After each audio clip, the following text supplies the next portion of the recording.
तो कल हम लोगों ने इंट्रोडक्शन क्लास में एनाटॉमी के डेफिनेशन के बारे में पढ़ा। टाइप्स ऑफ एनाटॉमी के बारे में पढ़ा। एनाटॉमिकल पोजीशंस, टर्म्स, प्लेन्स और स्ट्रक्चर के बारे में पढ़ा। सुपरफिशियल टू डीप तक क्या क्या चीज़ें रहती है उसके बारे में पढ़ा।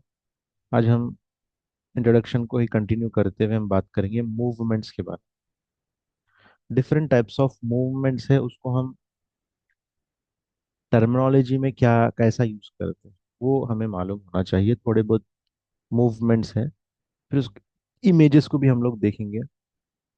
मूवमेंट्स के डिफरेंट नेम्स। फर्स्ट नेम है, देखिए, फ्लेक्सॉन। सेकंड है एक्सटेंशन। थर्ड है एबडक्शन। फोर्थ है एडक्शन। फिफ्थ है आपका मीडियल रोटेशन। सिक्स्थ है लैटरल रोटेशन। और सेवेंथ है सरकमडक्शन। एट्थ है प्रोनेशन। नाइन्थ है सुपाइनेशन।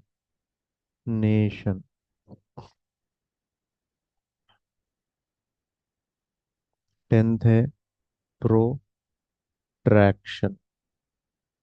11th है रिट्रैक्शन। बहुत इंपॉर्टेंट टर्म्स है। आइए जानेंगे कि टर्म के बारे में। फ्लेक्सॉन। फ्लेक्सॉन का मीनिंग क्या है? फ्लेक्सॉन का मीनिंग है the angle between joints and bones reduced। Angle reduced, यानी अभी ये हाथ है, ये लंबा हाथ है, तो ये करीब आ रहा, तो इसको हम बोलेंगे फ्लेक्सॉन। इसमें एंगल कम हो रहा। पहले था पूरा 360 डिग्रीज या इसको 150 डिग्री, जो भी समझना है समझ, ऐसा था। फिर हल्लू हल्लू ये करीब आते जा रहा, ये 90 डिग्रीज, फिर ये 145 डिग्रीज, और 0 डिग्रीज। तो इसको हम कहेंगे करीब आने को, मोड़ने को, हाथ मोड़ने को या कोई भी चीज मोड़ने को, करीब लाने को फ्लेक्सॉन कहेंगे। Angle reduce. और एक है इसके ऑपोजिट में एक्सटेंशन। एक्सटेंशन मतलब एंगल इंक्रीजेस, यानी अब ये करीब आ गया हाथ, अब इसको दूर करना है, एंगल बढ़ रहा है, तो इसको हम कहेंगे एक्सटेंशन। जैसे कि हमारे पास एक्सटेंशन बोर्ड भी होता है। वायर को क्या करते हैं हम, लंबा करके दूर कहीं लगाना है प्लग, तो वहां पर बॉक्स रखते हैं, वायर हमें प्लग में लगाते हैं या कहीं बॉक्स में लगा देते हैं, तो उसको हम एक्सटेंशन बॉक्स कहते हैं। तो इसी तरह यहाँ पे एक्सटेंशन माने हाथ को दूर करना, करीब करने को फ्लेक्सॉन कहेंगे, एक्सटेंशन करने को दूर कहेंगे। ये दोनों वर्ड्स एक दूसरे से कनेक्टेड। ठीक है। नेक्स्ट है एबडक्शन। एबडक्शन। और इसके ऑपोजिट में है adduction. Abduction away from the body, और एडक्शन माने टुवर्ड्स द बॉडी। जैसा कि अब ये देखिए, ये हाथ तो हम ऐसा मोड़ रहे, लेकिन ये हाथ करीब नहीं आ रहा, खाली मूवमेंट, एंगल कम हो रहा। ये अब देखिए, ये हमारे बॉडी क्या हो रहा, करीब आ रहा, बॉडी के करीब आ रहा। ठीक है। तो इसको बोलेंगे, ये नजदीक आ रहा ना, इसको एडक्शन। इसको दूर लेके जा रहे तो एबडक्शन। या करीब ला रहे तो एडक्शन। दूर लेके जा रहे हैं तो एबडक्शन। तो यहाँ पे याद रखने का आसान तरीका इसमें ऐड है। ऐड है, देखिए, ऐड का मतलब मिलाना, मतलब करीब लाना। एबडक्शन दूर लेकर जाना। ठीक है। फ्लेक्सॉन एंगल कम करना, फ्लेक्सॉन और एडक्शन करीब लाना, एबडक्शन दूर लेके जाना, एक्सटेंशन हाथ का एंगल कम होना। ठीक है, तो ये चार हो गए हमारे। नेक्स्ट है मीडियल रोटेशन। तीन वर्ड्स हैं यहाँ, तीन वर्ड्स को समझना जरूरी है। मीडियल रोटेशन, लैटरल रोटेशन, और एक है सरकमडक्शन।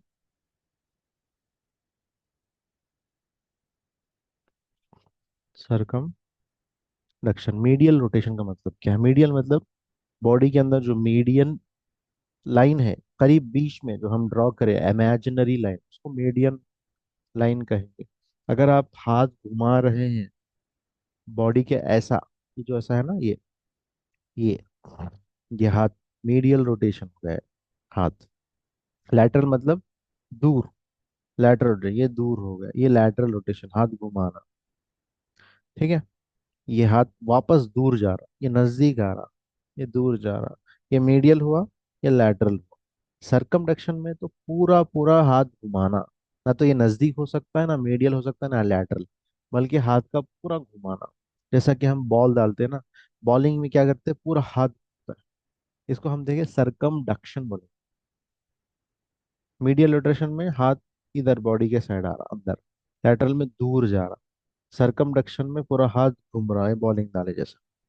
ठीक है, तो उसको हम सरकमडक्शन कहते हैं। तो फ्लेक्शन करीब, एंगल करीब होना, एक्सटेंशन दूर होना, एबडक्शन, एडक्शन करीब, एबडक्शन दूर, मीडियल रोटेशन, ये मीडियल हो गया, ये लैटरल रोटेशन, पूरा हाथ का घुमाना, ये सरकमडक्शन होगा।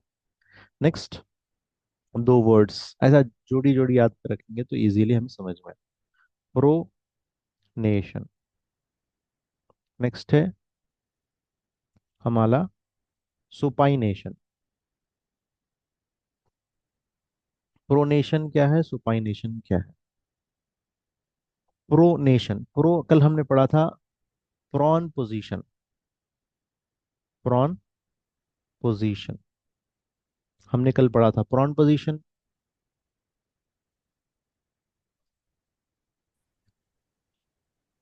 सो यहाँ पर प्रॉन पोजीशन, प्रॉन मतलब आपके हाथ, यहाँ पे हाथ मुराद है, ठीक है, प्रॉन में पाम, जो हैंड है इसका मुराद है। फेसिंग डाउनवर्ड्स, ऐसा अगर रखेंगे तो इसको बोलेंगे प्रॉन पोजीशन, प्रोनेशन। क्या कहेंगे? प्रोनेशन। ये ऐसा रखेंगे तो सुपाइनेशन, ये पाम ऊपर दिख रहा स्काई की तरफ है तो उसको सुपाइनेशन, यही पाम अर्थ की तरफ है तो इसको प्रोनेशन कहेंगे। ठीक है, कुछ मजल्स ये प्रोनेशन कराने में मदद करते, कुछ मजल्स सुपाइनेशन कराने में मदद करते, तो उस वक्त वो टर्म आपको यूज करने मिलेगा, प्रोनेशन। प्रोनेशन का मीनिंग क्या है? Palm facing downwards, supination palm facing upwards. ठीक है, तो यहाँ पर बहुत सारे टर्म्स हम पढ़ रहे थे, Flexon, extension, adduction, abduction, medial rotation, lateral rotation, circumduction, pronation, supination. Next दो और इम्पोर्टेंट है, बहुत सारे इंपॉर्टेंट टर्म्स है, पूरों को तो हम नहीं पढ़ सकते, लेकिन जो ज्यादा क्लिनिकली यूज होते हैं उसको बारे में मैं बता रहा हूँ। प्रोट्रैक्शन, नेक्स्ट इसके ऑपोजिट में रिट्रैक्शन। Protraction, retraction. प्रोट्रैक्शन में क्या है, ये जो स्कैपुला है, ये स्कैपुला को अगर आप देखेंगे, अगर ऐसा हाथ रखेंगे तो ये निकल कर दिख के आएगा। ठीक है, तो स्कैपुला फॉरवर्ड है तो इसको हम कहेंगे स्कैपुला फॉरवर्ड को प्रोट्रैक्शन। अगर स्कैपुला नॉर्मल पोजीशन में है तो उसको रिट्रैक्शन कहें। तो ये स्कैपुला के लिए यूज करने वाला टर्म, स्कैपुला फॉरवर्ड अगर है तो उसको हम प्रोट्रैक्शन, रिट्रैक्शन में scapula in normal position, normal position. ठीक है। तो ये बहुत थोड़े इंपॉर्टेंट टर्म्स थे। अगर आपको और टर्म्स भी पढ़ना है तो यहाँ पे भी है, बुक में भी है, तो आप गो थ्रू कर सकते हैं। जैसा कि थोड़े टर्म्स मैं इमेजेस के साथ यहाँ पे दिए गए, देखिए। देखिए, फ्लेक्सन, फ्लेक्सन एक्सटेंशन हमने पढ़ लिया, एबडक्शन पढ़ा, adduction, medial rotation, lateral rotation. फिर फ्लेक्सन ऑफ नी बोल के दिया है, यानी नी के एंगल को हम कम करेंगे। तो ये टर्म कहीं पर भी यूज हो सकता है। देखिए, सरकमडक्शन, पूरा हाथ को रोटेट करना आपको। फ्लेक्सन, एंगल को कम करना, एंगल को बढ़ाना, extension. Pronation, supination. Abduction, adduction. ठीक है। और भी यहाँ पे टर्म्स है, आप चाहे तो इसको देख सकते हैं। तो ये इंपॉर्टेंट टर्म्स थे अकॉर्डिंग फॉर मूवमेंट। ठीक है। तो अब थोड़े और टर्म्स यहाँ पे देखिए। हमें तीन चार टर्म्स यूज होते हैं हमेशा। बेली, टेंडन, एपिन्यूरोसिस, रैफे। बहुत ज्यादा यूज होने वाला टेंडन है, एपिन्यूरोसिस है। अब कोई मजल है, ये मजल के इस पार्ट को हम कहेंगे मजल बेली। कोई भी मजल है, वो मजल के सेंटर पार्ट को हम कहेंगे मजल बेली। टेंडन किसको कहेंगे? टेंडन जो एंड पार्ट है, एंड पार्ट, ये जो दिख रहा है मजल है, इसका एंड पार्ट है, ये टेंडन कहलाता है। ठीक है। और एपिन्यूरोसिस, एपिन्यूरोसिस क्या? टेंडन का एक्सटेंशन, टेंडन का एक्सटेंशन। जैसा कि यहाँ पे देखिए, बाइसेप्टल एपिन्यूरोसिस, यहाँ तक टेंडन खत्म हो गया, उसके बाद उसका एक्सटेंशन। ठीक है, उसको हम एपिन्यूरोसिस कहेंगे। रैफे, ठीक है, ये मोस्टली क्या, लिगामेंट को कह सकते हैं, रैफे वगैरह। ठीक है, तो ये टर्म्स है। नेक्स्ट है आर्टरीज। आर्टरीज किसको कहेंगे? Veins, capillaries. आर्टरीज जिसमें ऑक्सीजनेटेड ब्लड होता है, आप देख सकते हैं, ऑक्सीजनेटेड ब्लड होता है। नंबर वन, इसमें भी डीऑक्सीजनेटेड ब्लड है, ऐसा नहीं कि डीऑक्सीजनेटेड ब्लड नहीं है। आर्टरीज, आर्टरीज में है, लेकिन अगर कंपेयर करेंगे तो ऑक्सीजनेटेड ब्लड ज्यादा परसेंटेज। ठीक है। और वेन्स में डीऑक्सीजनेटेड ब्लड है। ऑक्सीजनेटेड, डीऑक्सीजनेटेड मतलब क्या है? हमारे बॉडी में लंग्स बहुत ज़्यादा इम्पोर्टेंट रोल प्ले करते हैं ऑक्सीजन को लेने में और कार्बन डाइऑक्साइड को एक्सक्रीट करने में। और सेल्स को फंक्शन करने के लिए दो चीज़ों का होना बहुत ज़्यादा इम्पोर्टेंट है, एक है कार्बोहाइड्रेट्स और एक है ऑक्सीजन। इसके बगैर आपका सेल, किसी का भी सेल, फंक्शन नहीं कर पाएगा। तो ऑक्सीजन 24/7 हमारी ज़रूरत है, और कार्बोहाइड्रेट्स। तो ऑक्सीजन को लाने के लिए एक स्पेशल पाथवे है, जिसको हम कहेंगे आर्टरीज। और कार्बन डाइऑक्साइड को लेके जाने के लिए एक पाथवे है, जिसको हम कहेंगे वेन्स। तो कार्बन डाइऑक्साइड सेल से ऑक्सीजन तक आएगा through the help of veins, और लंग्स के थ्रू बाहर आएगा कार्बन डाइऑक्साइड। और ऑक्सीजन लंग्स के जरिए से आर्टरीज में आएगा, और आर्टरीज के जरिए से सेल तक पहुंचेगा। तो इसको हम आर्टरीज कहेंगे। तो इसी वजह से आर्टरीज में ऑक्सीजन ज्यादा है, और वेन्स में कार्बन डाइऑक्साइड ज्यादा है। और कैपिलरीज, कैपिलरीज क्या है? जैसा वेन्स, आर्टरीज है, ये शुरुआत में बड़े बड़े होते हैं, लॉन्ग, आगे हम देखेंगे ब्लड और फिजियोलॉजी में पढ़ेंगे, सर्कुलेटरी सिस्टम, उसमें ये चीजें और डिटेल में आएंगी। अब कैपिलरीज क्या है? आर्टरीज पहले बड़े साइज के होंगे, उसके बाद उसको हम कहेंगे वेना केवा या आयोटा।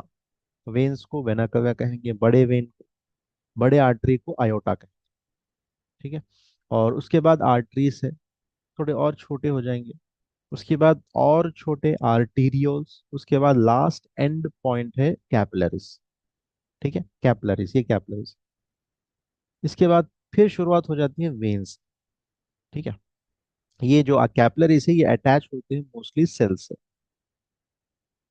सेल से अटैच। ठीक है। तो ये है, ये टर्म्स, इसके बारे में हम पढ़ने वाले हैं, इसलिए मैं इसको वो कर रहा हूँ। इसमें थोड़े टर्म्स हैं, आप भी गो थ्रू जा सकते हैं, लेकिन ये आगे अकॉर्डिंग टू कंडीशन हम पढ़ने ही वाले हैं। तो अभी सिंगुलर पढ़ेंगे तो याद नहीं रहेगा।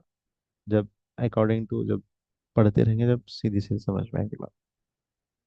तो ये इंट्रोडक्शन पार्ट आपका कंप्लीट हो गया। तो यहाँ तक क्लियर है। सो यहाँ पर एक थोड़ा सा इम्पोर्टेंट चीज़ बताने के लिए मैं आपको चैप्टर नहीं शुरू करूँ, बल्कि उसके अलावा एक इम्पॉर्टेंट चीज़ बताना चाहता हूँ कि हम जो पढ़ रहे हैं वो है मेडिकल साइंस। बहुत सारे लोगों को पता नहीं कि मेडिसिन साइंस का मतलब क्या है। तो क्योंकि हम लोग इलेक्ट्रो होम्योपैथी डॉक्टर बनने जा रहे हैं, कुछ लोग, अब four four two four types of medical science है। एक है एमबीबीएस, और एक है बीयूएमएस, और बीएएमएस, बीएचएमएस, और बीएनवाईएस। इसको तो हटा दीजिए, मेन स्ट्रीम वाले फोर है। और हमारा फिफ्थ मेडिकल साइंस है बीईएमएस।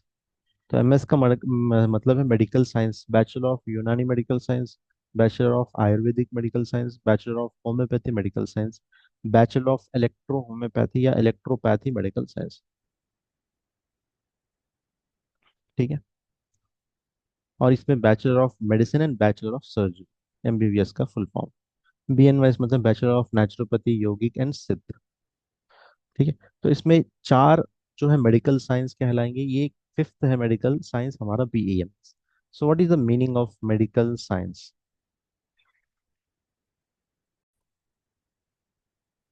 So medical science, medical science, medical एक टर्म है जिसका मीनिंग है मेडिसिन। मेडिसिन से निकला हुआ टर्म है।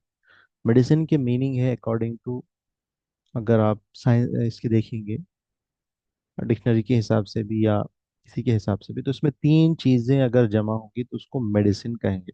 एक है डी, टी, पी। डी से डायग्नोसिस, टी से ट्रीटमेंट, पी से प्रिवेंशन। ये तीन चीजें अगर जमा है तो उसको हम कहेंगे मेडिसिन। साइंस का मतलब क्या है? प्रूफ, प्रूफ हो। साइंस का मतलब ये तीन चीजें अगर प्रूवन है तो उसको हम साइंस कहेंगे। मेडिकल साइंस का मतलब diagnosis, treatment, prevention, all are having proof, so that is medical science. तो कोई भी चीज साइंस बनने से पहले दो स्टेप्स इसके होते हैं। हाइपोथेसिस, ओके, इमेजिनेशन, आप कोई चीज को इमेजिन करते हैं, फिर उसको प्रोसेस में उसको वर्क में लाने की कोशिश करते हैं, उसको हम थीसिस भी कहते हैं। ठीक है। उसके बाद अगर इसको प्रूफ प्रूफ कर सके, प्रूफ में भी पॉजिटिव में भी नेगेटिव। पॉजिटिव अगर है तो फिर वो साइंस बने, नेगेटिव अगर है तो वो साइंस नहीं कहलाएगी, बल्कि एक फिलॉसफी कहलाएगी। ओके। तो ये डिफरेंस है साइंस एंड फिलॉसफी।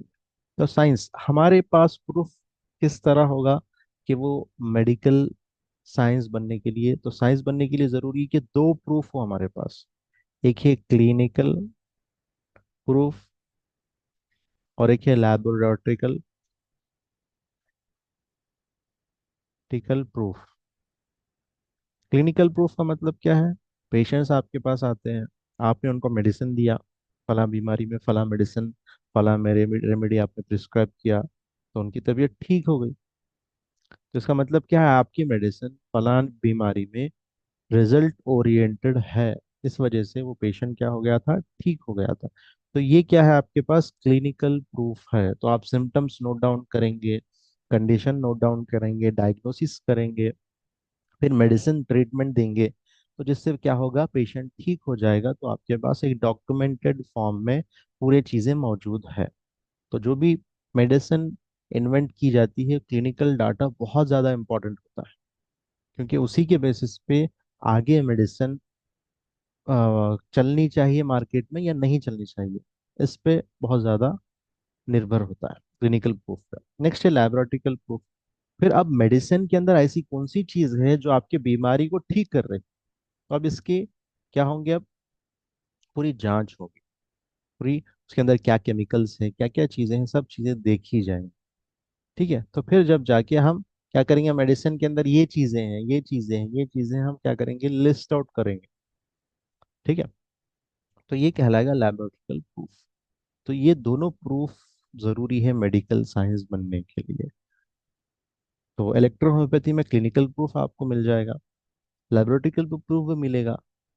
ठीक है, लेकिन अब तक गवर्नमेंट ने इसको एक्सेप्ट नहीं किया, बात जगह एक्सेप्ट किया, बात जगह एक्सेप्ट नहीं किया। जब ये दोनों डाटा एसेंशियल तौर पर जमा हो जाएंगी, जब गवर्नमेंट इसको रिकॉग्नाइज कर लेंगे। ओके, सो होप आपको मेडिकल साइंस के बारे में बेसिक नॉलेज मिल गई। तो अब हम सेकेंड चैप्टर स्टार्ट करेंगे, स्केलेटन। तो ये बेसिक्स है, अभी भी जनरल एनाटॉमी पढ़ रहे हैं हम लोग, मेन सब्जेक्ट तक अभी तक नहीं पहुंचे हम। तो बोन्स, बोन्स को हम ये दो टर्म से यूज कर सकते हैं, ऑस्टियो, ऑस्टियोलॉजी कहते हैं, ऑस्टियो आर्थर, ऑस्टियोलॉजिस्ट भी कह सकते हैं, या और एक ऑर्थोपेडिक कहते हैं। दोनों भी नेम्स आपको देख सकते, osteo means bone, ortho means joints. यानी ऑस्टियोलॉजिस्ट मतलब जॉइंट्स बोन स्पेशलिस्ट, आर्थोलॉजिस्ट मतलब जॉइंट स्पेशलिस्ट। ठीक है, अब ये बोन जो है आपका कनेक्टिव टिश्यू है। कनेक्टिव टिश्यू, इसके अंदर क्या है, कैल्शियम है। ठीक है, बहुत ज्यादा अमाउंट में कैल्शियम। ठीक है, और दूसरे साल्ट्स भी है, जैसे कैल्शियम फॉस्फेट, कैल्शियम कार्बोनेट, और दूसरे साल्ट्स भी इसके अंदर मौजूद है। नंबर वन, बोन्स में क्या है, कैल्शियम है। कैल्शियम में भी थ्री टाइप्स के कैल्शियम हमने देखा, कैल्शियम फॉस्फेट, कैल्शियम कार्बोनेट, और दूसरे इनऑर्गेनिक साल्ट्स। ठीक है, दूसरे थ्री टाइप्स के पूरे आपको देखने को मिलेंगे। और इसका मेन काम क्या है, वेट बियरिंग। इतना वजन क्या कर सके, ये सह सके, वेट बियरिंग। तो किसी का वेट, बोन्स मतलब बोन कमजोर हो गए उसके, तो उसका वेट बियरिंग होना मुश्किल होगा, उसको चलने में दिक्कत आएगी। तो डॉक्टर क्या कहेंगे, आपका वेट कम करिए। ठीक है, और आप जंपिंग, रनिंग, ये सब चीजें किससे कर रहे हैं, बोन से कर रहे हैं। और इसके अंदर क्या है, कोलेजन फाइबर्स भी है जो उसको मजबूत जोड़ कर रख रहे हैं। ठीक है, और उसके अंदर फ्लेक्सिबिलिटी है, ऐसा नहीं कि आप बोन बन गया तो एकदम रिजिड है। उसके अंदर फ्लेक्सिबिलिटी भी है। आप देखिए, एक दीवार आपने बना दिया तो वो क्या है, रिजिड एकदम, हार्ड बन के है। उसको ना मूवमेंट है ना कुछ है, लेकिन आपके बोन्स में ऐसा नहीं, बोन्स मूव करेंगे, फ्लेक्सिबिलिटी है आपके बोन्स के अंदर। किसी किसी के बोन्स यहाँ तक के मुड़ जाएंगे। ठीक है, और ज्यादा उनके फ्लेक्सिबल होते हैं। ठीक है, तो ये एक डिफरेंट चीज है जो अदर चीजों में देखने को नहीं मिलती। ठीक है, कैल्शियम, और ये लिविंग टिश्यू है। ठीक है, ऐसा नहीं कि ये डेड टिश्यू, लिविंग टिश्यू है, उसको कैल्शियम डेली रिक्वायरमेंट एक सम अमाउंट आपको देखने को मिलेगा। उससे कम होगा तो बोन्स कमजोर होंगे, जिसको हम ऑस्टियो आर्थराइटिस, ऑस्टियोपोरोसिस, ये सब बीमारियां उनको होंगे। ठीक है, तो बहुत ज्यादा इंपॉर्टेंट है कैल्शियम का होना। ठीक है, तो बोन इसके अंदर क्या है, बोन के अंदर एक इंपॉर्टेंट चीज है जिसको हम कहेंगे बोन मैरो। तो फर्स्ट क्या है, इसके अंदर कैल्शियम है, कैल्शियम साल्ट्स है, बहुत ज्यादा इंपॉर्टेंट है, और फॉस्फोरस भी है। फॉस्फोरस, ये दोनों मिलके आपके बोन्स बनेंगे। इसका काम है वेट बियरिंग। ठीक है, और मेन क्या है, फ्रेमवर्क दे रहा। यानी आप देखेंगे जो ऑर्गन जिस जगह भी है, उसकी एक वजह क्या है, ये बोन्स। अब देखेंगे रिब्स है, चेस्ट रीजन में, पूरे ऑर्गन्स वहां पे अपनी जगह है, उसकी वजह क्या है, बोन्स है। आप देखेंगे दूसरे ऑर्गन्स भी है, मसल्स है, अपनी जगह है, तो उसकी वजह क्या है, बोन्स है। तो ये फ्रेम वर्क भी प्रोवाइड कर रहा है, एक नक्शा, एक स्ट्रक्चर भी प्रोवाइड कर रहा है। और बोन्स के अंदर क्या है, बोन्स तो बने हुए कैल्शियम से, अगर एक्स्ट्रा अमाउंट ऑफ कैल्शियम है उसको स्टोर भी करेगा, store the calcium and phosphorus. ठीक है, और मेन इंपॉर्टेंट, इससे भी ज्यादा इंपॉर्टेंट, बोन के अंदर बोन मैरो है। बोन के अंदर क्या है, बोन मैरो है, जिससे ब्लड प्रोडक्शन होगा, जिससे ब्लड प्रोडक्शन होगा, ये बहुत इंपॉर्टेंट। ठीक है, तो ये बहुत इंपॉर्टेंट चीजें थी, हमने इसको डिस्कस किया। अब आइए देखते हैं बोन्स कितने हैं? देखिए, आप देखेंगे बोन्स जो है टोटल 206 बोन, 206 बोन है। इसको दो हिस्सों में डिवाइड करते हैं, एक एक्सियल और एक है एपेंडिकुलर। Axial, appendicular. एक्सियल मतलब ये लंबान में आपका हेड आ गया, फेस आ गया, नेक आ गया, आपका चेस्ट आ गया, थोरैक्स आ गया। ये दो को मिलाएंगे एक्सियल स्केलेटन कहेंगे उसको। तो क्या कहेंगे हम? Axial skeleton. अगर बोन्स देखेंगे हम, तो टोटल बोन्स 206 है। इसको हम दो हिस्सों में डिवाइड कर सकते हैं, एक्सियल और एपेंडिकुलर। एक्सियल में आपको फिर नेक दिखेगा, हेड है, फेस है और थोरैक्स है। एपेंडिकुलर में अपर लिम्ब है, लोअर लिम्ब है, ठीक है, और हाँ, बस ये चीजें हैं, upper limb and lower limb mostly. Upper limb and lower limb. तो हम जो न्यूरो सॉरी एनाटॉमी में पढ़ने वाले हैं, ये सब चीजें पढ़ने वाली इसी इसी तरह पढ़ने वाले। पहले अपर लिम्ब पढ़ेंगे, फिर लोअर लिम्ब पढ़ेंगे, फिर थोरैक्स पढ़ेंगे, फिर हेड नेक फेस, इसको न्यूरो एनाटॉमी कहेंगे। ये चीजें हम डिटेल में एक एक चीजें हम डिस्कस करेंगे। तो बेसिकली ये ओवरव्यू है, समझिए। स्कल में देखिए तीन चीजें हैं, तीन या चार चीजें। स्कल, इसको हम पूरे, इसको जिसको हम स्कल खोपड़ी कहते हैं, इसको पूरों को मिला के कहेंगे। इसमें क्या क्या है देखिए, क्रेनियम है, इसको क्रेनियम कहेंगे। फिर फेस है, क्रेनियम में 8 बोन्स है, पूरे डिस्कस करेंगे हम लोग एक एक करके। फेस है, 14 बोन्स है। हायोइड जो गले में देखने को मिलेगा, 1 है। ऑडिटरी ऑजिस, तो ये बाइलैटरल की बात हो रही, ठीक है, दोनों साइड, वो दोनों साइड। और वर्टिब्रल कॉलम है, जो हमारी रीढ़ की हड्डी जिसको कहते हैं, 26 बोन है उसमें। सीने में स्टर्नम एक सिंगल बोन है, रिब्स 24 है। तो ये आपका एक्सियल स्केलेटन हो गया इसमें, ठीक है, एक्सियल स्केलेटन होगा। नेक्स्ट है अपेंडिकुलर स्केलेटन। अपेंडिकुलर में पेक्टोरल रीजन, इसको शोल्डर को क्या कहेंगे, ये अपर लिम्ब भी है। अपर लिम्ब को फिर डिवाइड करिए आपने, shoulder, upper arm, lower arm, hand, तीन हिस्सों में डिवाइड कर सकते हैं। शोल्डर में क्लैविकल 2 बोन्स है, scapula 2 bones, humerus 2 bones, ulna, radius, carpal 16 bone, metacarpals हर एक के बारे में मैं बताऊंगा, फैलेंजस 28, दोनों साइड। फिर लोअर पिल्विक बोन, जिसपे हम बैठे हुए हैं, ये पेल्विक, पेल्विक बोन पे हम हमारा जो अ, अ, पीछे का हिस्सा है, बटक्स, उसके ऊपर हम बैठे हैं। तो वो क्या कहलाएगा, पेल्विक बोन, 2 बोन। और लोअर एक्सट्रीमिटीज यानी लोअर लिम्ब, फीमर है, थाई बोन है, लेग है, लेग के 4 बोन है, फिर फुट है, फुट के पूरे बोन्स है। तो टोटल जब मिलाएंगे हम इसको कहेंगे 2206 बोन्स है, ये देख सकते हैं आप। देखिए स्कल है ये क्लाविकल है, ये रिब्स है, ये upper arm, four arm, hand, pelvic ये कहलाएगा पेल्विक, ये कहलाएगा वर्टिब्रल कॉलम, ये रिब्स है, ठीक है, ये थाई रीजन, इसके बोन्स अलग है, लेग है, ये फुट है, ठीक है। तो अब हम एक एक बोन के बारे में, उसके लोकेशन के बारे में पढ़ेंगे, ठीक है। तो आज की क्लास को यहीं तक रखेंगे हम लोग, फिर नेक्स्ट हम लोग बोन्स के पूरे बोन्स को डिस्कस करने की कोशिश करेंगे।